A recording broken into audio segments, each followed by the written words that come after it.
Bom dia a todos, queridos e queridas companheiros e companheiras de jornada rumo à luz, rumo à ascensão espiritual e planetária. Tudo bem com vocês, meus queridos, minhas queridas? Então, hoje é dia 9 de abril de 2025 e quarta-feira, e nós vamos juntos dar continuidade à nossa jornada 2025, uma nova escolha através dos ensinamentos de um curso em milagres. Queria agradecer a todos vocês que tiraram um tempinho para comentar que o som do vídeo tá melhor do que antes, né? Depois até eu tava olhando o microfone e vendo que, não sei, talvez eu estivesse usando ele de forma errada. Depois eu vou verificar isso, tá? Mas que bom então que a imagem agora tá melhor, né? E que o som também tá melhor. Realmente essa câmera que eu comprei, ela é de uma qualidade muito superior à outra que eu tava usando, né? Que também já era, quando eu comprei ela já era um modelo antigo da Logitech, tá bom?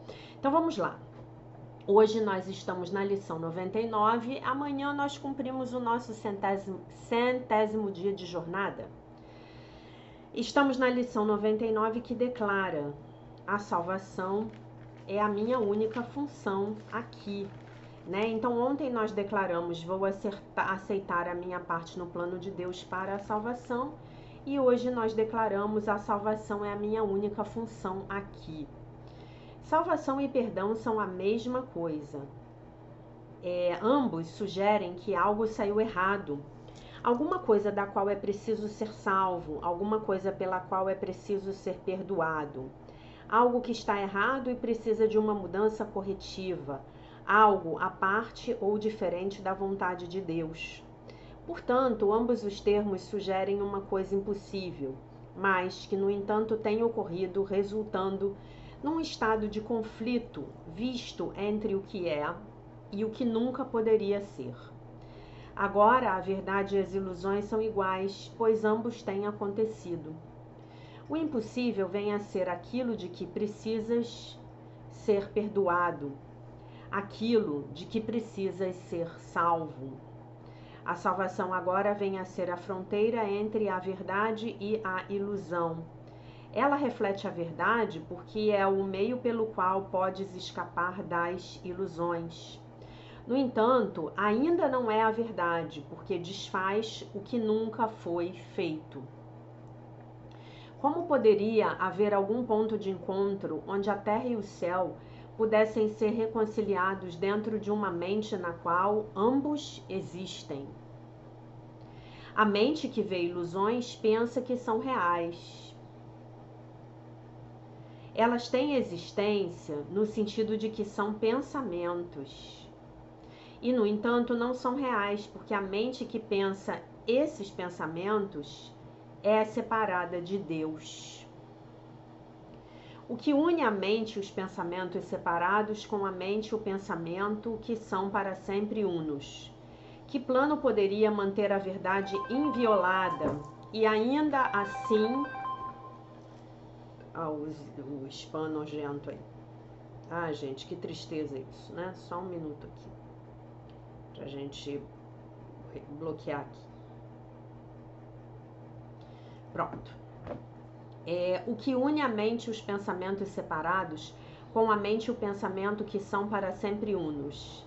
Que plano poderia manter a verdade inviolada e ainda assim reconhecer as necessidades que as ilusões trazem e oferecer os meios para desfazê-las, sem ataque e sem nenhum toque de dor?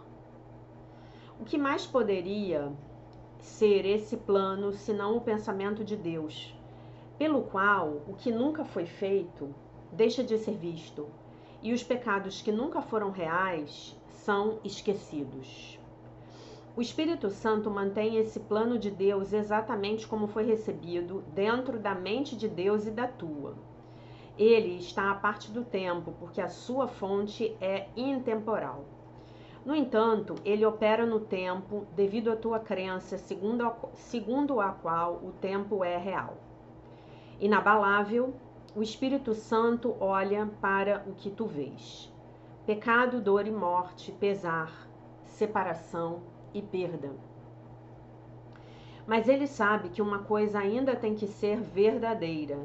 Deus ainda é amor, e isso não é a sua vontade. Esse é o pensamento que traz as ilusões à verdade e as vê como aparências por trás das quais se encontra o que é imutável e o que é certo.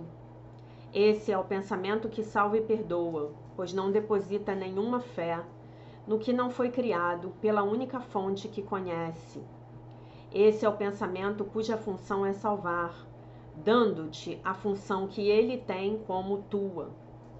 A salvação é a tua função com aquele a quem o plano foi dado. Agora esse plano foi confiado a ti, junto com ele. Ele tem uma resposta para as aparências, independentemente de sua forma, tamanho, profundidade ou de qualquer atributo que pareçam ter.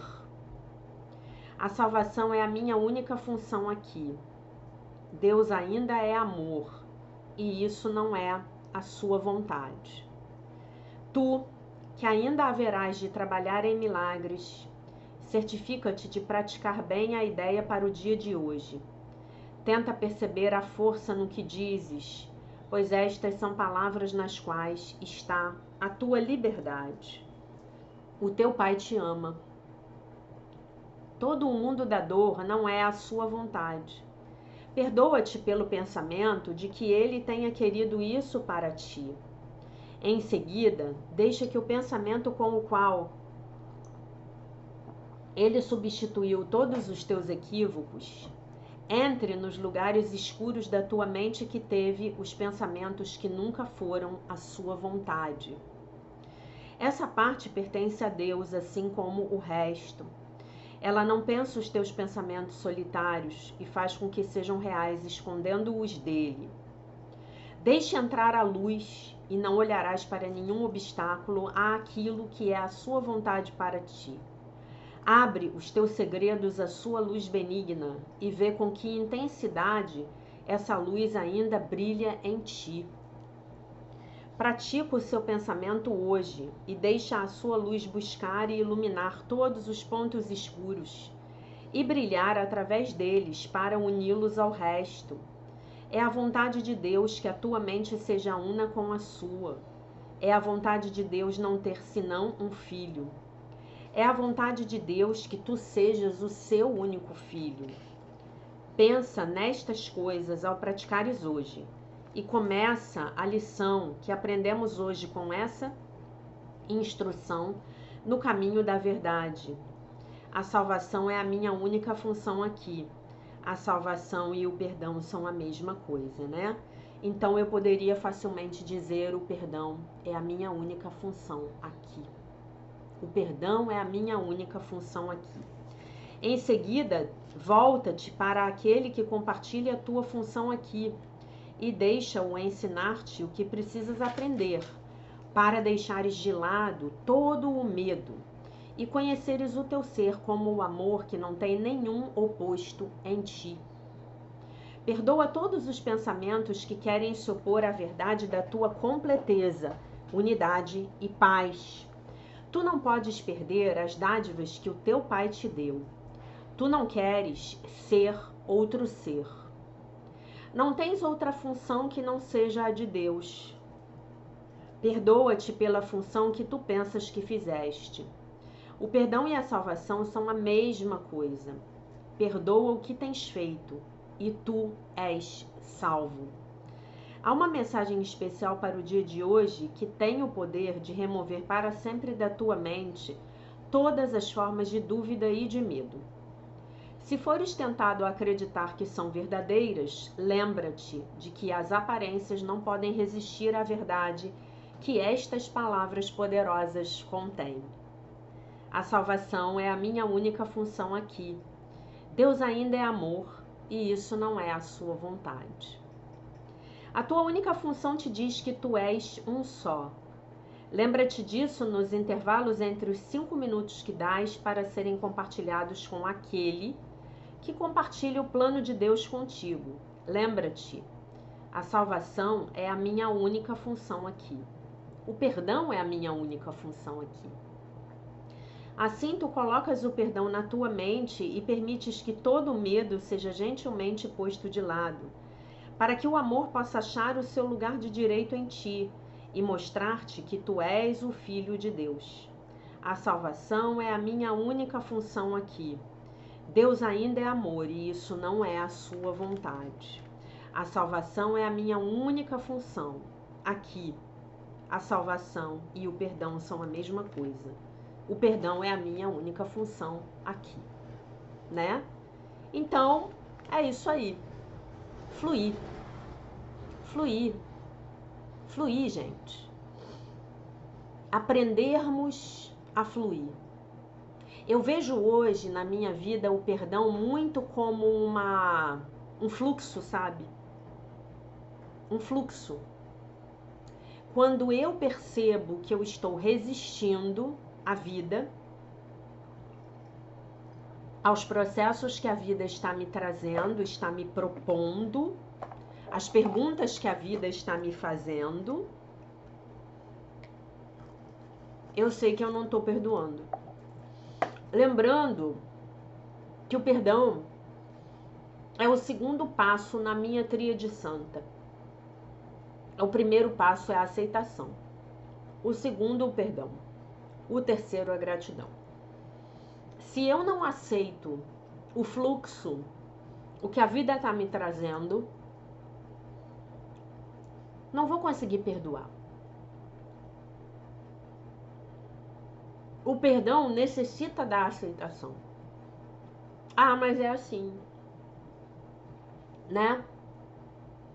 Vou dar um exemplo para vocês prático aqui. Vamos supor que a maioria de vocês que está aqui comigo já fez a jornada de cura da criança interior, e aí você ainda olha para o seu pai ou para sua mãe com muito rancor. Ainda é muito difícil para você perdoá-los, né? Mas aí, se você aceita, você pode falar assim, cara, esse foi o pai que a vida me deu. Esse foi o pai ou a mãe que eu escolhi quando eu estava lá num estado mais elevado de consciência, lá no plano espiritual, né? É esse o pai que eu tenho. É essa mãe que eu tenho, esse paizinho aqui esquisitinho, né? É esse cara aqui. Defeitos e qualidades, virtudes e limitações, né? É que nem quando você vai numa festa.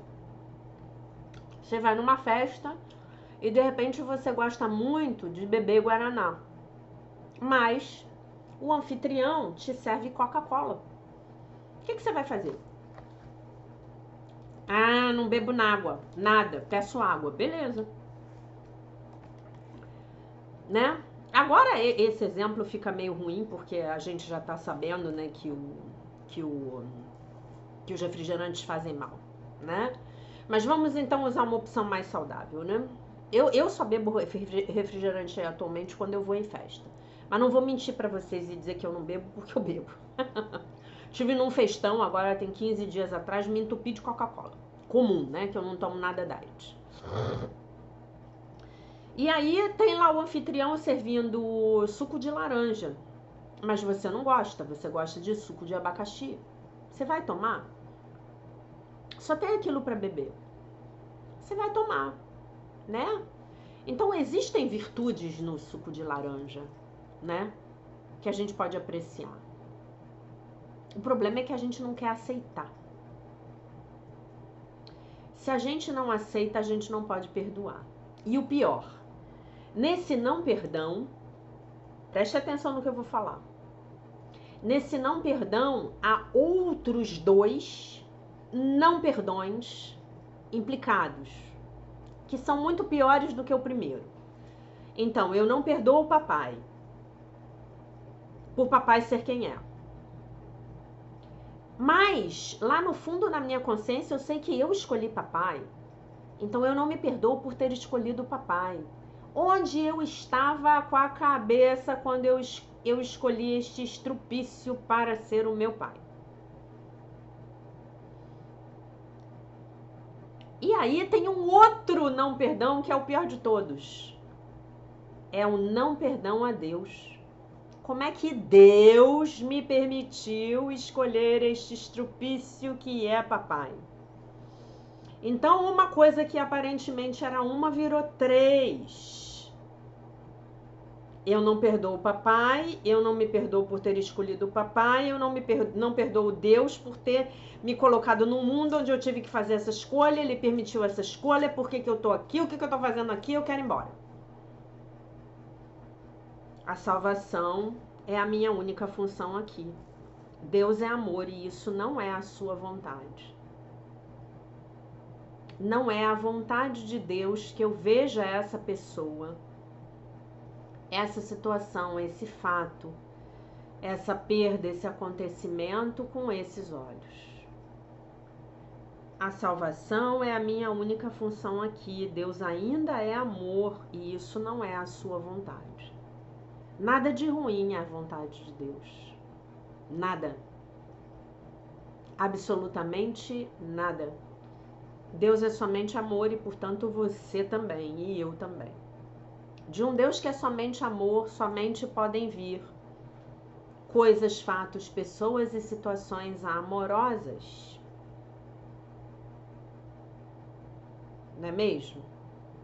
Então, se tá chegando desgraça na minha vida, é porque de alguma maneira os meus filtros egóicos estão distorcendo as manifestações de Deus.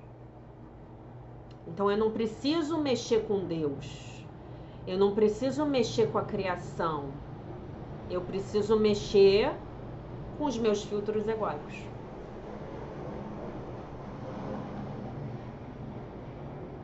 Ok? Me lembrando, obviamente, disso que em algum momento ele fala aqui, né?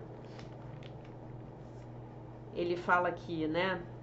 Que plano poderia, estou no parágrafo 4, que plano poderia manter a verdade inviolada e ainda assim reconhecer as necessidades que as ilusões trazem e oferecer os meios para desfazê-las sem ataque e sem nenhum toque de dor? O que mais poderia ser esse plano senão um pensamento de Deus, pelo qual o que nunca foi feito, as ilusões, deixa de ser visto, e os pecados, meu e dos outros, que nunca foram reais, são esquecidos. Então, gente, que hoje, ao praticarmos as lições, a lição do dia, nós nos lembremos de pedir ao Divino Espírito Santo, pelo milagre, que ele nos dê a percepção dele. E que quando eu olhar para essa pessoa, talvez o meu pai aqui, que eu usei como exemplo, eu possa falar: meu Divino Espírito Santo, me ajuda a olhar para essa pessoa com os teus olhos, com os olhos do amor. Tá bom? E uma coisa eu quero lembrar a vocês hoje, muito, muito forte. Muito forte. Que coisa é essa? Em qualquer situação, somente o amor que eu não estou dando pode estar faltando. Em qualquer situação, somente o amor que eu não estou dando pode estar faltando. Lembrando que, em primeiro lugar, eu amo a Deus e busco Deus. Busco a Deus.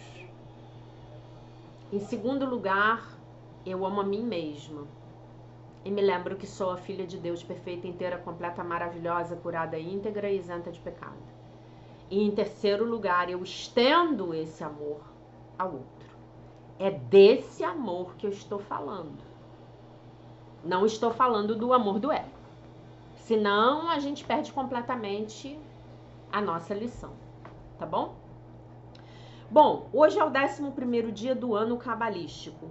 Então temos que vencer os defeitos de caráter do signo de Aquário. Tem um monte de aluno aquariano. Os aquarianos me adoram. O que o Rabino Shmuel Lemble nos aconselha para o dia de hoje? Para que o mundo mude, em primeiro lugar, você precisa mudar a si mesmo. Lembre-se que as suas qualidades vêm da luz e que você está aqui para ser um canal de luz. Então, qual é o probleminha básico do aquariano? O aquariano veio para reformar o mundo. O aquariano, ele quer reformar o mundo. Mas o aquariano que não estuda um curso em milagres, ele não sabe que só existe uma forma de reformar o mundo. De salvar o mundo. Reformando a própria mente. Como não é ele que reforma a própria mente, ele pede ao Divino Espírito Santo que reforme a mente dele. Né? Então, problemas do aquariano, a mente rígida.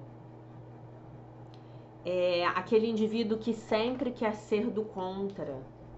Nada para ele tá bom. Dono da verdade.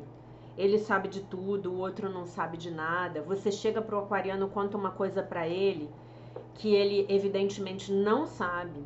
E aí ele de duas uma, ou ele diz para você que ele já sabia, ou ele diz para você que aquilo que você tá contando para ele não vale de nada, né? E aí é muito engraçado quando você começa a treinar com o aquariano, concordar com ele. Ele vai ficando muito desesperado. Ele não gosta de que as pessoas concordem com ele, ele quer discórdia, ele quer brigar, ele quer dizer que o outro não sabe, né? Ele quer dizer que ele é que sabe tudo, né? Então hoje, até o entardecer, nós vamos combater essa mente que é bem egóica. Vocês sabem qual é o signo mais egocêntrico do zodíaco? Muitos de vocês que entendem aí minimamente de astrologia vão dizer para mim, é o leonino. Não é. É o aquariano. Por que é o aquariano? Porque como nós temos, isso vem, né, esse conhecimento vem da astrologia transpessoal, nós temos 6 eixos astrológicos, né? Áries, Libra, Touro, Escorpião, Gêmeos, Sagitário, Câncer, Capricórnio, Leão, Aquário e Virgem, Peixes. São 6 eixos, né? São 6 eixos. É assim que a gente estuda na astrologia transpessoal. E no eixo Leão, Aquário, a sombra do Aquário é o Leão. É por isso, porque o Leão ele é menos egocêntrico do que o Aquário, porque o Leão está consciente. No Aquário, o Leão está na sombra. Então ele é o signo mais egocêntrico do zodíaco. Ah, Jaque, mas aquariano não tem qualidade? Nossa senhora, imagina, os aquarianos são maravilhosos. Meu pai é aquariano. Eu me dou hiper bem com aquarianos, né? Eu tenho Marte em aquário, né? Tenho outros posicionamentos importantes no meu mapa em aquário. Os aquarianos são visionários. Os aquarianos são indivíduos liberais, dão a liberdade, valorizam a liberdade de pensamento. Os aquarianos, nossa, eu tive um chefe aquariano que eu adorava ele. Aquele que há anos atrás ele passou para o plano espiritual, vocês lembram que eu contei para vocês que eu tinha ido na missa dele? E que ele pediu para a música que fosse colocada na missa de 7º dia fosse aquela do Gonzaguinha, viver e não ter a vergonha de ser feliz, cantar e cantar e cantar a beleza de ser um eterno aprendiz. Então, os aquarianos são maravilhosos, mas a gente não está falando de virtudes, não. Nós estamos falando de defeitos, porque é com esses defeitos que nós queremos lidar nesses dias, né? Que nós estamos aqui, amanhã é o último dia. Amanhã, até o entardecer, a gente vai lidar com os defeitos de caráter do pisciano, a vítima profissional, né?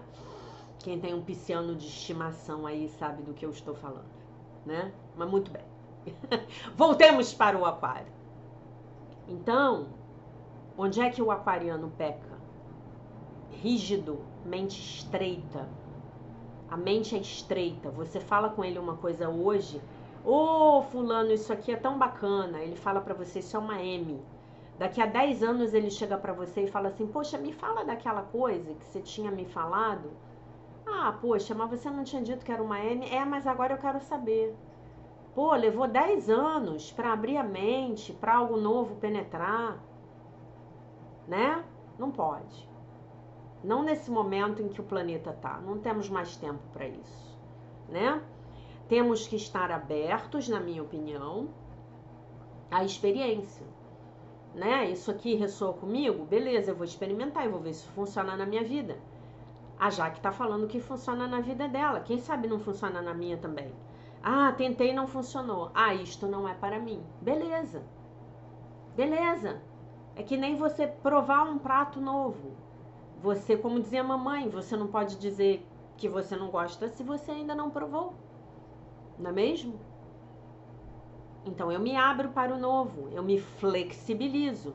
Aquário, assim como Leão, Touro e Escorpião, é um signo fixo. Muito difícil mudar, é muito difícil se flexibilizar, é muita rigidez. Né? É isso, tá bom? Então até o entardecer a gente vai lidar com isso. Orai e vigiai. Dia 9 de abril, texto de Melody Beach, A Linguagem da Liberdade. O nome do título do texto é Dar. Aprender a ser uma pessoa saudavelmente generosa pode ser um desafio, né? A maioria de nós precisa enfrentar esse desafio. Não ser generoso, nossa, é uma pedra no sapato da sua evolução espiritual.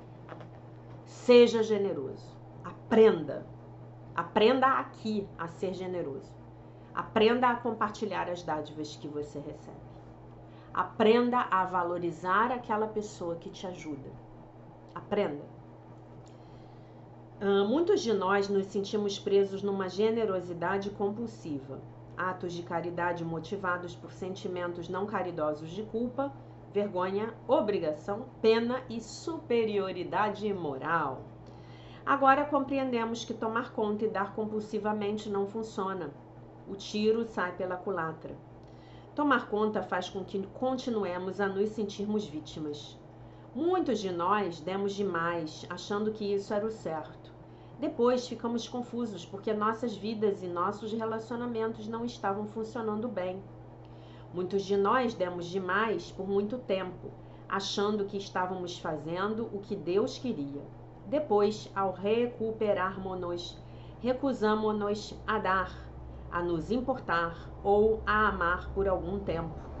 Está certo, talvez precisássemos de um descanso.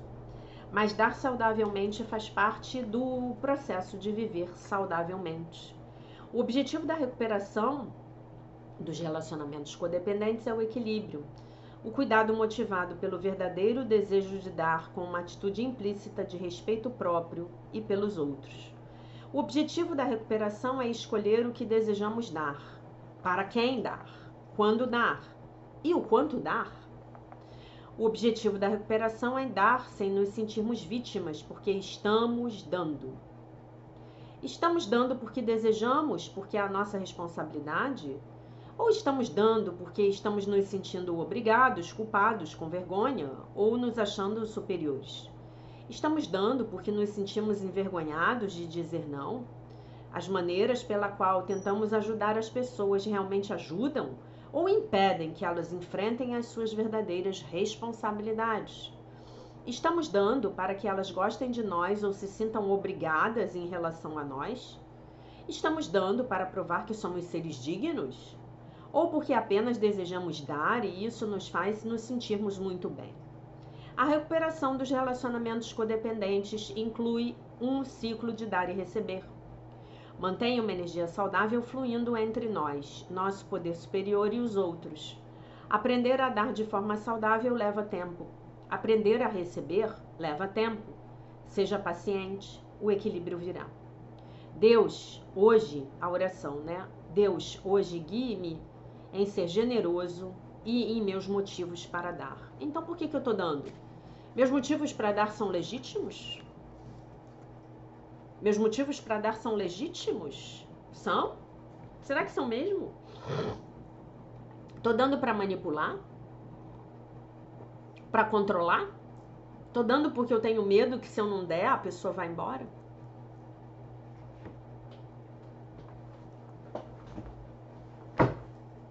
Vou dar um exemplo para vocês aqui de algo que tem acontecido atualmente nos relacionamentos entre os homens e mulheres, que é muito triste.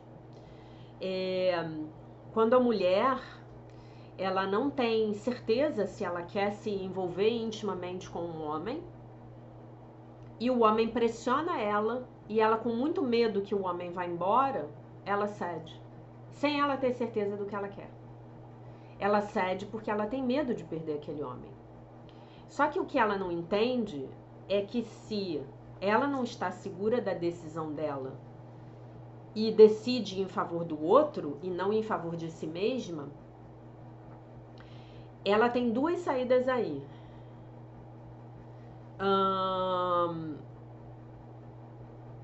Vai acontecer uma de duas coisas com ela, né? Ou ela realmente vai perder, porque esse homem não tinha nenhuma expectativa de construir um relacionamento com ela, que era, na verdade, o que ela queria em primeiro lugar, e não tinha coragem de admitir para si mesma, né? Ou então talvez ela fique com uma pessoa que não seja adequada para ela. Se essa pessoa ficar, talvez algum tempo depois ela perceba que aquela pessoa nunca foi adequada para ela em momento nenhum. Então é meio que uma situação de perde-perde, né? Meio que é uma situação de perde-perde. Melhor a gente parar e observar as nossas próprias motivações, como disse na oração. Qual é a minha motivação para fazer isso? Eu estou fazendo isso por mim ou eu estou fazendo isso pelo outro? Essa é a grande pergunta.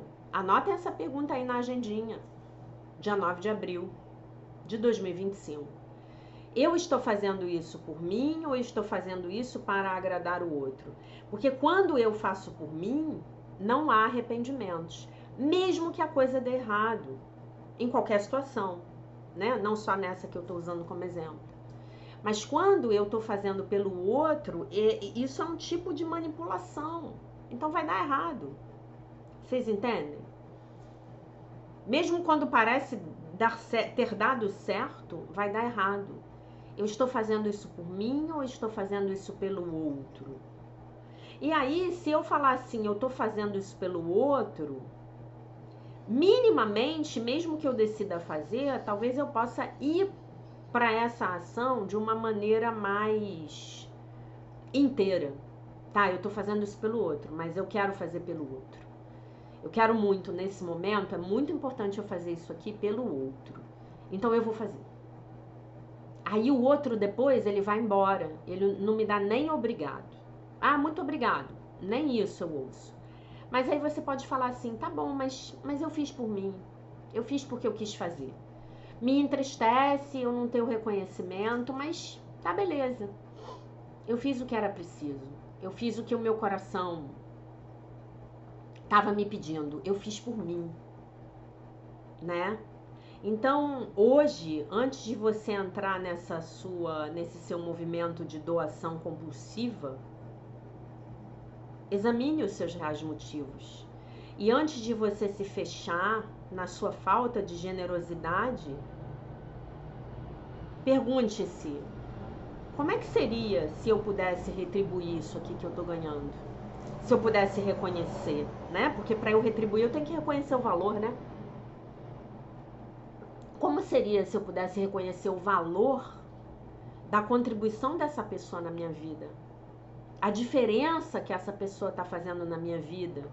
Como seria se eu pudesse olhar para a ação dessa pessoa e falar, tá, ele ou ela fizeram isso por mim, mas não existia uma obrigação, né?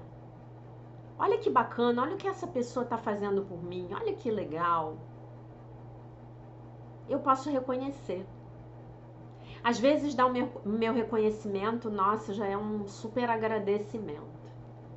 Gente, a gente ontem começou a falar sobre trabalho, isso é muito importante nas nossas relações de trabalho.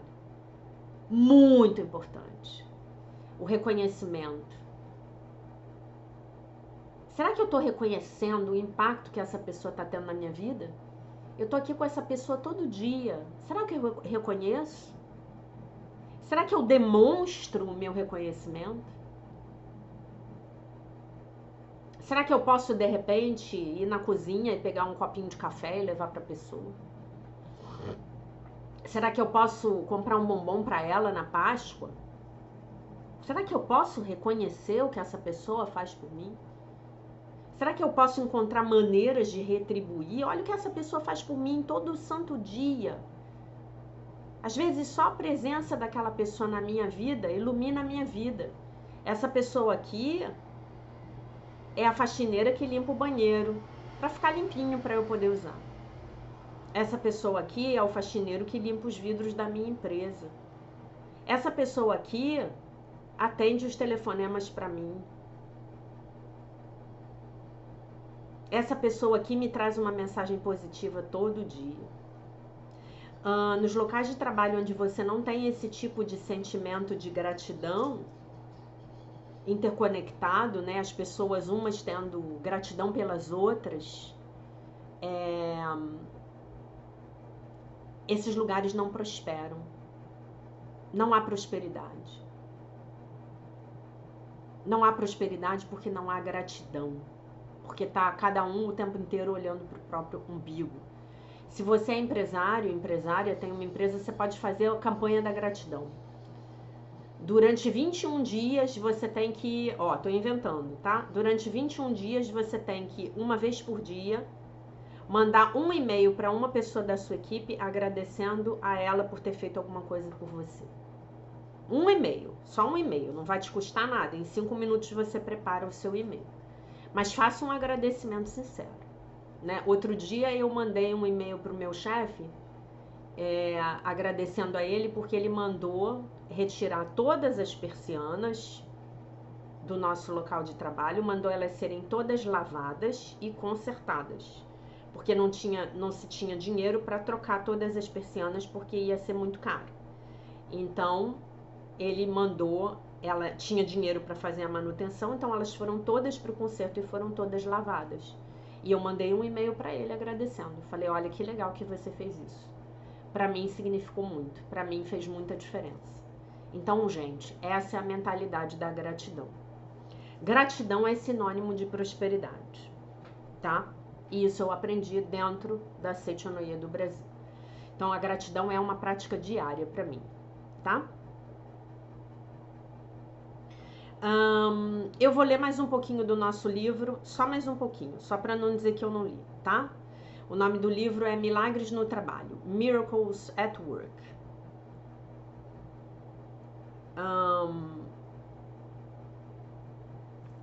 Muito interessante aqui.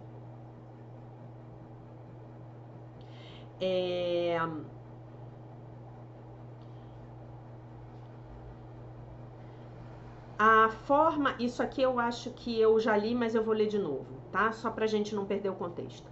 A forma mais sucinta de resumir o impacto de um curso em milagres na sua carreira é dizer que quando você não mais estiver disponível para o pensamento caótico, o caos na sua vida vai desaparecer.